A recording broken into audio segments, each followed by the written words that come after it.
오늘 이제 마가복음 62번째 반석이 흔들리다라는 제목으로 말씀을 전하겠습니다. 우리 간혹 교인들 중에 자신의 믿음이 흔들리고 하나님이 보이지 않는 것 같다, 그렇게 고백을 하는 분들이 있습니다. 굉장히 솔직한 분들입니다. 사실 믿음이 없는 사람들은 그런 고백을 하기도 어려운데, 내가 그래도 믿음이 있기 때문에 그 믿음이 확실하지 않은, 또 믿음이 흔들리는 이것 때문에 갈등을 하는 것입니다. 사실 우리가 신앙생활을 하면서 믿음이 흔들릴 때가 있습니까, 없습니까? 네, 있습니다. 그거를 죄라고 여기지 마시고, 우리가 정죄의식보다는 과연 어떻게 이 문제를 해결할 수 있을 것인가, 그것이 중요하다고 생각을 합니다. 저도 얼마 전에 이 홈페이지를 돌아보면서 제가 그동안에 설교한 그 내용들, 주제들을 이렇게 살펴봤는데, 제가 지금까지 설교한 많은 설교들 중에서 가장 많은 주제 설교가 뭐였다고 생각하십니까? 네, 눈치가 있어야 되는데 믿음에 관한 설교였습니다. 왜 믿음에 관한 설교를 제일 많이 했을까? 그 원인을 저는 저에게 찾았습니다. 저는 제 스스로를 생각할 때 믿음이 없는 목사다라고 생각할 때가 종종 있습니다. 아니, 많아요. 난 참 이렇게 믿음이 없을까? 사도들도 예수님께 예수님, 저희에게 믿음을 더하여 주세요라고 그렇게 요청하지 않았습니까? 저도 참 믿음이 없어서, 믿음이 있으면 하나님을 더 기쁘게 할 텐데, 믿음이 없는 제 자신, 하나님 앞에서 늘 부족하고 또 참 별 면목이 없는 그런 경우가 많이 있습니다. 어쨌든 저도 그렇고 여러분도 그렇고 이렇게 믿음이 연약하고 믿음이 흔들릴 때가 분명히 있는데, 오늘 말씀을 통해서 하나님께서 저와 여러분에게 믿음을 주시기를 간절히 소망합니다. 예수님이 이제 법정에 서시는데, 마가복음에는 잘 나타나지 않았지만 예수님 먼저 안나스에게 끌려가서 신문받고, 그리고 가야바에게 오십니다. 안나스, 가야바 다 대제사장이고, 바야바는 안나스의 사입니다. 예수님이 끌려오실 때 시간이 밤입니다. 한밤중에 이제 재판이 열리는 거죠. 사실 이런 재판이 어디 있습니까? 밤에는 재판이 열리지 않습니다. 이제 전시 상황이면 모르겠지만 평상시에 이렇게 한밤중에 재판을 하는 경우가 없죠. 분명히 불법 재판입니다.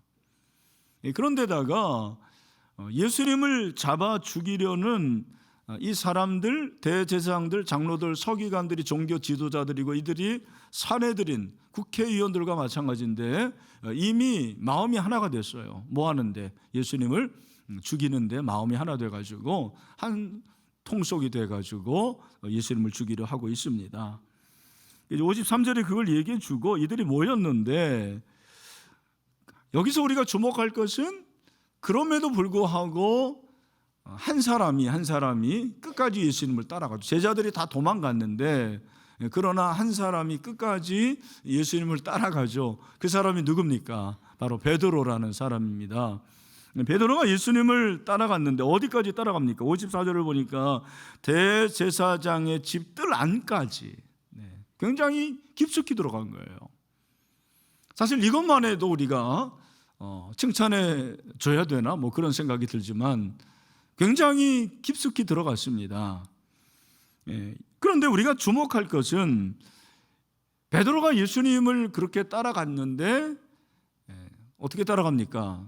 멀찍이 따라갔다, 그렇게 마가는 얘기를 하고 있어요. 멀찍이라는 이 부사에 우리가 주목을 해야 된다고 생각합니다. 이게 이제 아마도 오늘 이 사건뿐만 아니라 다음 주에 우리가 살펴보들 예수님을 부인하는 그 사건까지 뭔가를 보여주는, 암시하는 복선이 아닌가라는 그런 생각이 듭니다. 우리가 여기서 한 가지 질문을 하는 것은, 왜 베드로가 예수님을 따랐는데 멀찍이 따랐을까? 그런 질문을 해보게 됩니다. 물론 두려워서 그렇다, 또 공포 때문에 그렇다, 이런 여러 가지를 생각할 수 있지만, 우리가 생각할 것은 베드로의 마음입니다. 베드로의 마음이 상반된 그런 마음이 공존하지 않았을까라는 생각이 듭니다. 먼저 한 가지 마음은 그래도 예수님을 신뢰하는 거죠. 예수님을 믿고 예수님을 따르고자 하는 제자의 최소한의 그런 도리가 아닌가 생각합니다. 수제자였고 또 무엇보다도 베드로는 의리의 사나이 아닙니까? 그죠? 의리라는 면에서 베드로를 칭찬할 만합니다. 그러나 다른 한편으로는 이건 이제 제 생각인데 베드로의 마음속에 불신이 있는 건 아닌가. 그래서 불신이라는 것은 예수님을 안 믿는다, 그게 아니고 예수님을 믿으나 예수님이 지금 죄인의 신분이기 때문에 죄인의 신분인 예수님과 자기의 사이가 좀 멀어지기를 원한 거죠. 거리뛰기를 하는 거예요. 오늘 우리 그 표현으로 하면 적절한 거리 유지를 원했습니다. 우리가 신앙생활 하면서 예수님과 이런 적절한 거리를 유지하기를 원할 때가 있죠. 그리고 자기의 바운더리 경계선을 치면서 거기 안에 들어오지 말라라는 거예요. 교회도 간섭하지 말라. 목사님도 우리 목자도 이 안에는 들어오지 말라라고 하는 경우가 없지 않아 있습니다. 사실 이 베드로의 마음은 자신의 어떤 안위와 그리고 자신의 평안을 위한 거죠. 그런 의미에서 베드로의 마음은 두 마음이 아니었나 그렇게 생각합니다. 그러니까 멀찍이 따르기 때문에 이런 두 마음이 생기는 거죠. 분명히 베드로는 지금 마음이 흔들리고 있고, 그래서 저는 베드로의 원래 이름은 이제 시몬입니다만, 그가 베드로로 이렇게 예수님께서 말씀해 주시고, 이 베드로라는 이름의 뜻은 뭐죠?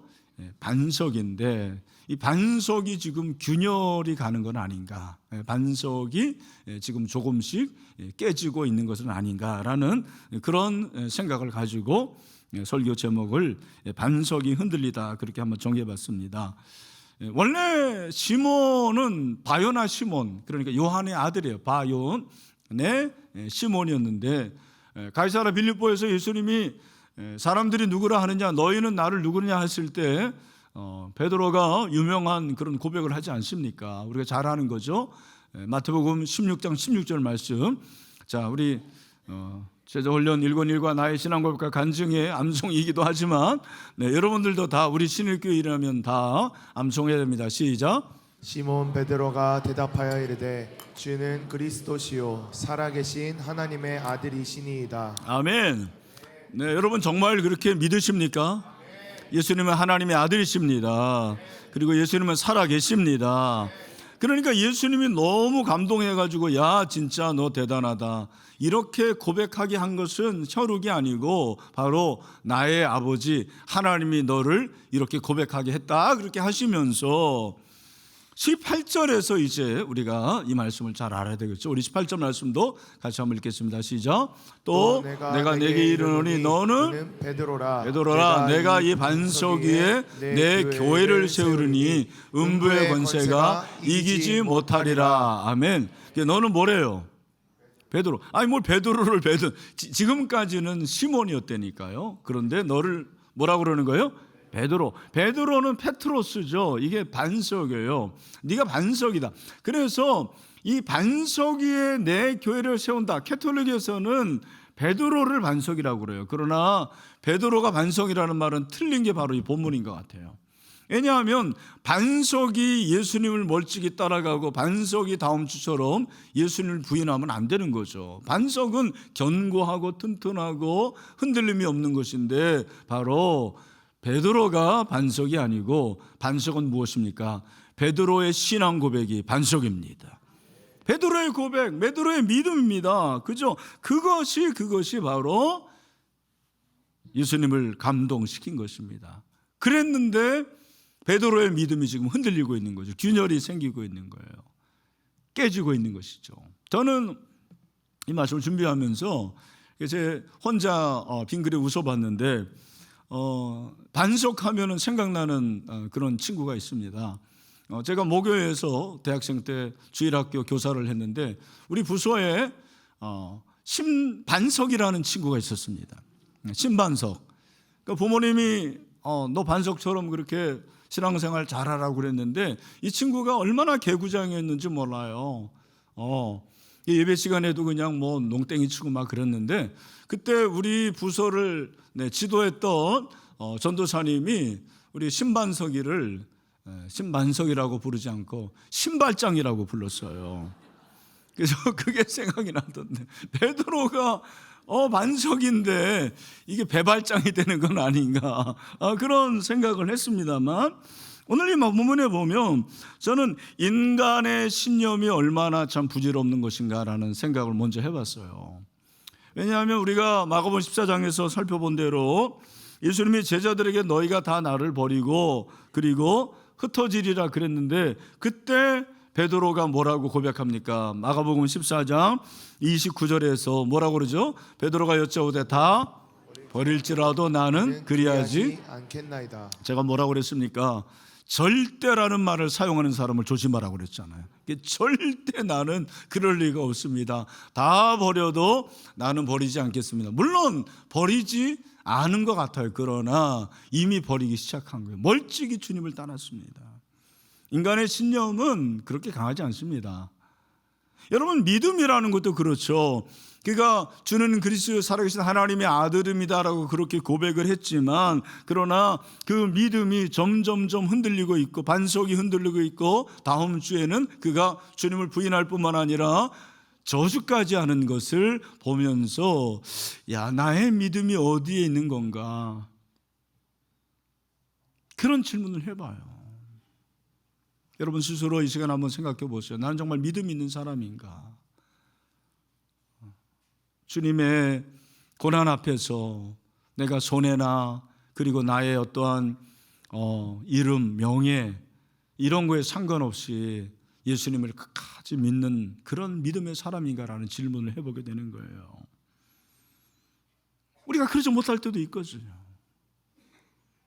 저는 혹시 그럴지라도 다시 한번 믿음으로 이겨나가고 믿음이 회복되는 그런 은혜가 있게 되길 축원합니다.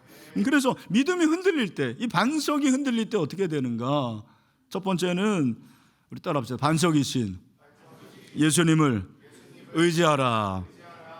그러니까 지금 여러분들이 두 장면을 생각해야 되는데 한 가지 장면은 베드로가 이렇게 불쬐면서 예수님을 멀리하고 그리고 다음 주에는 이제 부인까지 하는 그 장면이 하나 있고 그리고 그 안에서 공간 안에서는 예수님이 재판을 받는데 예수님의 모습은 도수장으로 끌려가는 어린 양처럼 그렇게 잠잠하고 아무 대답도 없으셨습니다. 물론 이제 대제사장과 서기관들과 장로들이 예수님에 대해서 죽일 증거를 찾는 가운데서 증거가 없으니까 증인을 냈습니다. 그 증인들이 다 거짓 증인들입니다. 그리고 그 거짓 증인들이 증언하는 그 내용이 뭐냐? 예수님을 잡으려는 그 단서가 하나가 있다면 예수님의 말씀이에요. 예수님의 말씀이 뭡니까? 오늘 이 본문을 우리가 보니까 57절에 어떤 사람들이 일어나 예수를 쳐서 거짓 증언하여 이르되 우리 58절 다 같이 시작. 우리가 그의 말을 들으니 손으로 지은 이 성전을 내가 헐고 손으로 짓지 아니한 다른 성전을 사흘 동안에 지으리라 하더라 하되. 여러분 잘 들으십시오. 이스라엘 백성 히브리 민족에게 유대인들에게 성전은 정말 중요한 것이었잖아요. 성전 중심, 성전 신학이 있었어요. 근데 예수님이 살아생전에 뭐라고 말씀하셨냐면 내가 이 성전을 헐겠다. 근데 이 성전은 예루살렘 성전을 헌다라는 말인데 대신에 손으로 짓지 않은 다른 성전을 짓는다 그랬을 때 다른 성전이 뭡니까? 거기 보니까 예수님 자신의 뭐예요? 몸된 예수님의 육체를 말하는 거예요. 그러니까 예수님이 이 성전을 내가 헐고 손으로 짓지 않은 다른 성전을 사흘 동안 지으리라 그렇게 말씀하신 것은 사실은 예수님의 십자가의 죽음을 가리키는 거죠. 그런데 이 사람들은 지금 예수님을 신성 모독죄로 지금 몰고 있는 거죠. 이 사람이 예루살렘 성전을 무너뜨리려 했다. 그러자 대제사장이 자기 옷을 찢었어요. 자기 옷을 찢는 것은 무엇입니까? 분노를 하는 거죠. 그러면서 예수님께 물어봅니다. 62절. 내가 그니라 그랬는데 네가 진짜 찬송받을 이의 아들 그리스도냐 그랬을 때 내가 그니라 그러면서 인자가 권능자의 우편에 앉은 것과 하늘 구름을 타고 오는 것을 너희가 보리라. 그러니까 예수님의 승천과 재림에 대한 말씀을 이미 하고 계십니다. 그러니까 이러한 모든 과정 가운데서 예수님은 최고의 대권력자 대제사장 앞에서 어떻게 합니까? 당당하죠. 얼마나 당당한지 모릅니다.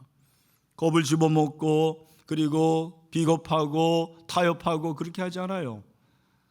내가 그니라. 내가 하나님의 아들이다. 그러면서 예수님께서 견고한 모습을 보여주십니다. 그러니까 반석이라고 불렸던 베드로는 흔들리는데 예수님은 흔들리지 않고 끝까지 자기의 길을 가는 견지하는 것을 우리에게 보여주십니다. 무엇입니까? 제가 깨달은 거, 여러분, 예수님이 반석이십니다. 인간은 반석이 될 수가 없어요. 사실은 우리의 믿음도 반석 같지만 그러나 얼마든지 균열이 가고 깨지고 흔들릴 수 있는 것이죠. 그러므로 예수님이 반석이시기 때문에 우리 사랑하는 신들의 형제 자매 여러분, 예수님만 의지합시다. 예수님만 의지합시다. 성경을 보면 하나님이 반석이라는 거예요. 하나님이 반석이시다. 시편 62편이죠. 나의 영혼이 잠잠히 하나님만 바라며 나의 구원이 그에게서 나오는도다. 우리 2절 말씀 다 같이 오직 그만이 나의 반석이시요 뭐래요? 반석이시요 나의 구원이시요 나의 요새이시니 내가 크게 흔들리지 아니하리로다. 아멘. 6절에서 한 번 더 마지막으로 마무리합니다. 뭐라고요? 우리 한 번 더 크게 시작. 오직 그만이 나의 반석이시요 나의 구원이시요 나의 요새이시니 내가 흔들리지 아니하리로다. 아멘. 여러분, 내가 믿음이 있어서 흔들리지 않는 게 아니에요. 하나님이 반석이시기 때문에 흔들리지 않습니다. 이게 중요한 거예요. 그 반석은 얼마나 견고한지 몰라요. 튼튼합니다. 웅장합니다. 여기 제가 이제 반석 하나 준비해놨는데 사진 보시면 아주 든든합니다. 네. 그런데 이 반석, 이 반석 말고 또 다른 반석 하나 있는데, 그 반석, 저런 반석도 있습니다. 네. 물론 설악산 가면 흔들바위도 있긴 있지만 반석은 흔들리지 않아요. 왜냐하면 하나님이 우리의 반석이시기 때문입니다. 하나님이 반석이시기 때문에 그를 의지하면 그 반석이 나의 피난처가 됩니다.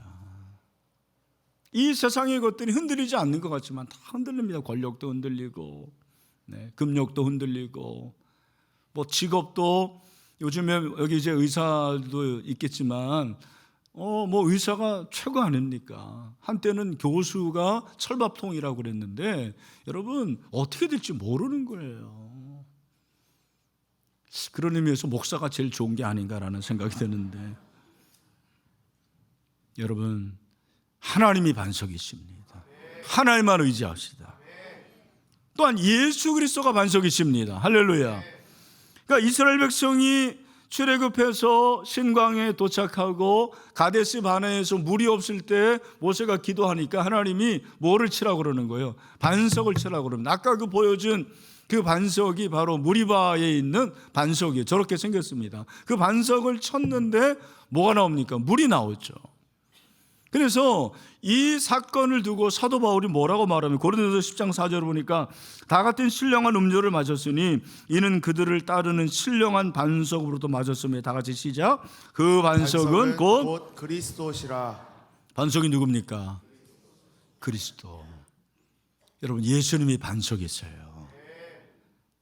여러분의 문제를 예수님께 나아가서 예수님께 아뢰면 거기서 물이 나옵니다. 이 세상의 것이 아닙니다. 주님만 의지합니다. 주님을 의지하는 게 우리의 심지예요. 우리 모두 마음의 심지가 있는데 우리 마음의 심지는 바로 예수님을 의지하는 것입니다. 하나님을 의지하는 것입니다. 이사야서 26장 3절 4절 주께서 심지가 견고한 자를 평강하고 평강하도록 지키시리니 이는 그가 주를 신뢰함이니이다. 아멘. 우리의 심지, 우리 하나님을 신뢰합니다. 하나님을 의지합니다. 평강을 주실 줄로 믿습니다. 4절에서 뭐라고 말합니까? 같이 한번 읽어보죠. 시작. 너희는 여호와를 영원히 신뢰하라. 주 여호와는 영원한 반석이시미로다. 아멘. 여러분, 하나님이 영원한 반석이십니다. 그분을 의지하십시오. 그분을 의지합시다. 그러니까 내가 그리스도인이다, 내가 그리스도인이란 말은 나는 강합니다, 나는 센 사람입니다, 그게 아니고 사실은 나는 연약합니다, 나는 흔들립니다. 그러나 내가 믿는 그 예수님은 강하십니다. 이게 우리의 믿음입니다. 사람이 강하지 않습니다. 질병 한번 걸려보세요. 암에 걸리는 순간 덜커덩하고 다 약해집니다. 자녀 문제 다 약해지더라고요. 나이가 들면 약해져요. 돈이 없으면 약해집니다. 그러나 우리의 영원한 반석이신 예수님, 그분을 의지할 때 우리가 흔들려도 다시 견고하게 설 줄로 믿습니다.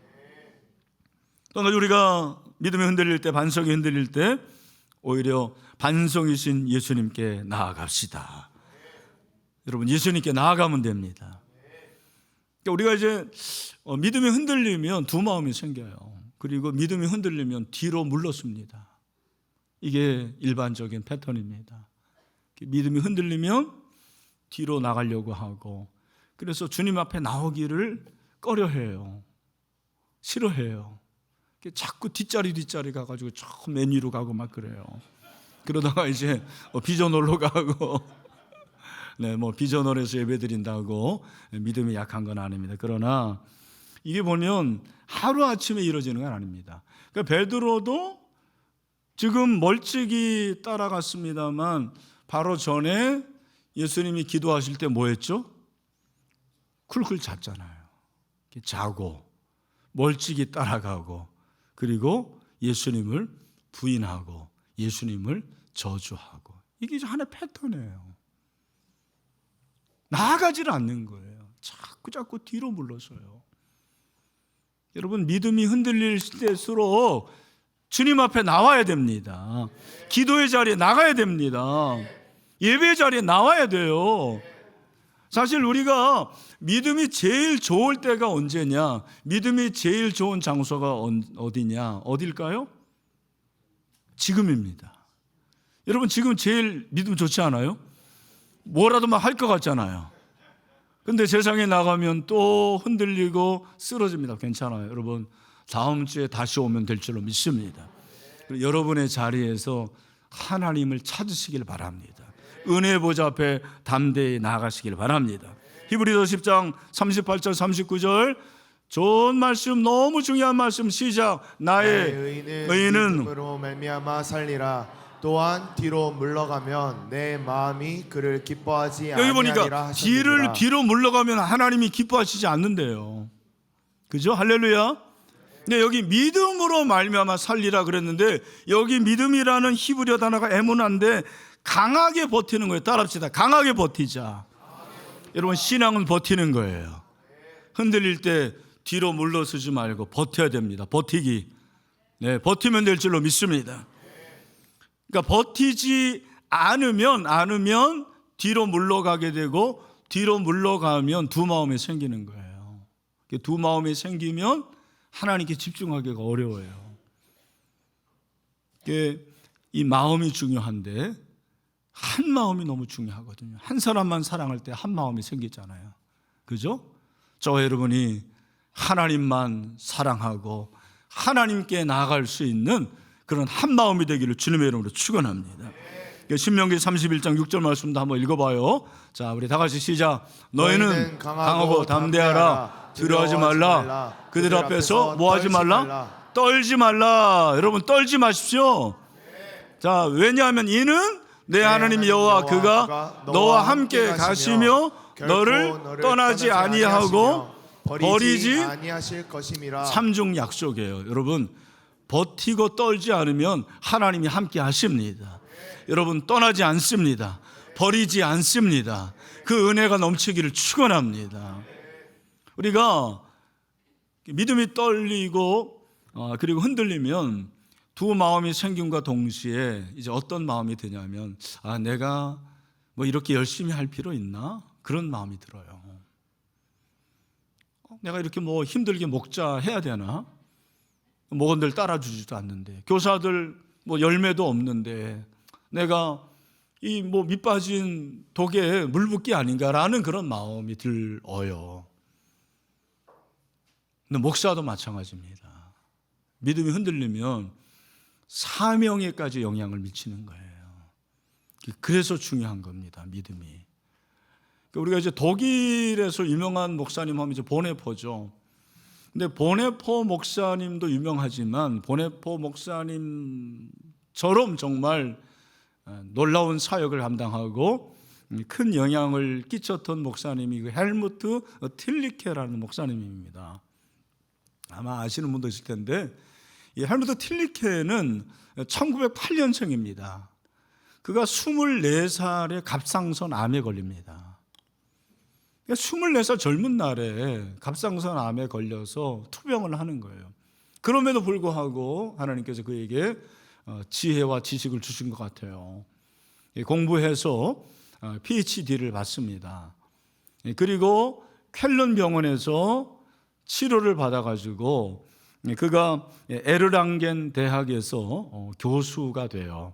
그러나 그 당시가 여러분 아시는 대로 나치가 이제 독일을 점령하고 지배하고, 그리고 제2차 세계대전, 1차 세계대전 그런 가운데서 이 사람도 보네포처럼 고백교회에 속하고 그리고 나치에 저항합니다.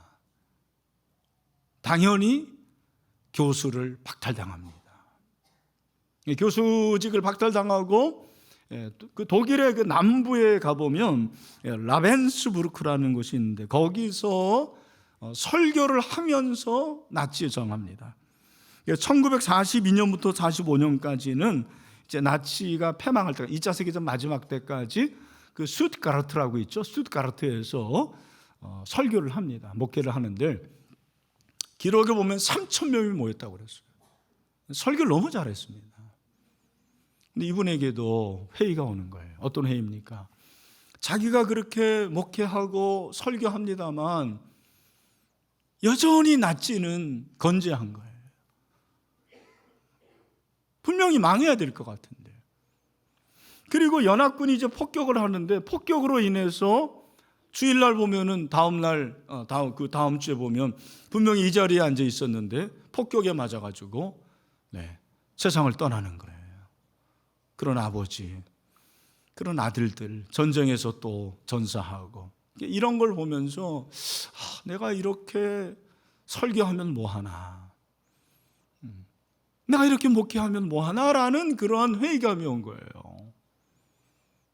그래도 이제 지키면서 설교를 했는데 어느 날 주일날 설교를 하고 그 다음날 시장에 갔는데 그날도 이제 폭격이 있었던 거죠. 그래서 큰 웅덩이가 파졌고 그 옆에서 흐느껴 우는 여인을 보니까 목사님 교회 교인인 거예요. 그래서 어떻게 된 거냐 그랬더니 남편이 지금 폭격에 맞아서 세상을 떠났다고 그 얘기를 하는 거예요. 근데 그 가운데서 그 여자분이 교인이 이 헬무트 틸리케 목사님에게 뭐라고 얘기하냐면, 목사님이 지난주에 내 남편에게 영혼을 준비할 수 있게 해주셔서 감사합니다. 죽을 줄 몰랐죠. 그런데 그 구원의 복음을 듣고 내 남편이 세상을 떠났으니 천국에 간 거 아닙니까? 영혼을 준비하게 해주셔서 감사합니다 라는 한마디를 하더라는 거예요. 그 얘기를 듣는 순간 목사님의 그 회의와 그리고 절망, 아픔이 다 순식간에 다 씻겨 내려갔어요. 그래서 이제 이 틸리케 목사님이 계속해서 사역을 해가지고, 사실 유럽은 이제 자유주의 신학자들이 많습니다. 우리 이제 독일 신학 별로 안 좋아하거든요. 근데 독일 신학이라고 해서 다 자유주의는 아닙니다. 물론 뭐 신정통주의도 있고 하지만, 그 유럽의 신학자 가운데서 20세기에 가장 열심히 전도한 목사가 바로 틸리케 목사라는 평가입니다. 뿐만 아니라 가장 많은 새신자를 교회에 등록시킨 목사로서 그렇게 평가를 받고 있습니다. 제가 여러분들에게 말씀드리고 싶은 것은, 믿음이 흔들릴 때 내가 뭐 이 사역을 해야 되나, 내가 이렇게 뭐 열심히 해야 되나, 뭐 이렇게 헌금까지 드리면서 신앙생활을 해야 되나라고 그런 회의감이 와요. 근데 회의는 저는 죄가 아니라고 생각합니다. 회의는 두 마음이에요. 원래 그 회의라는 그 단어의 뜻이 두 마음인 거죠. 근데 그 두 마음이 생길 때 저는 성령께서 여러분의 마음을 만지셔서 여러분의 마음이 우리 주님께로 고정되기를 소망합니다. 주님을 의지하십시오. 우리 주님 여러분을 버리지 않습니다. 떠나지 않습니다. 영원히 함께 하십니다. 오늘 이 말씀을 정리하면서, 믿음이 흔들린 분이 있다면 반석이라고 칭찬받은 베드로도 흔들렸는데, 여러분이 흔들린 건 당연하다고 말하지는 않습니다. 그러나 그럴 개연성이 얼마든지 있는 거예요. 그리고 거기에 대해서 우리 주님께서 책망하고 정죄하지 않으십니다. 우리는 다시 일어날 자들이기 때문입니다.